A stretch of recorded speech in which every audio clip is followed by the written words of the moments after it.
پنځم صورت داو چې سړی مړ شو بچی نشته میراث ته مور او پلار رشتہ ده مور به درې ما واخلي نور ټول به پلار واخلي او کارونه خويندې هم شته ده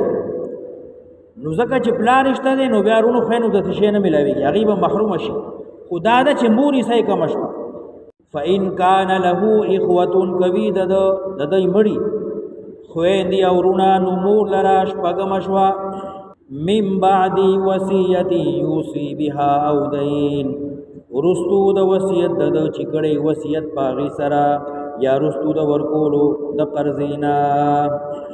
من بعد وصیت یوصي بها او دین کله چې سړی مړ شو او مالی پاتې شو نو ټول کې مخکې بعد د دې سړی تکفین او تجهیز د مال لګیږي د قبر خرچه د کفن خرچه دا به دی وسته کیږي قبر خرچه دلاړه کفن خرچه دی وشوه امبولانس خرچه د هسپتال خرچه دا ټول به دی کې راغلي د دین ارستو قدمه نس قرضه ونو قرضه به ورکړي شي دریم کده سو وصیت کړي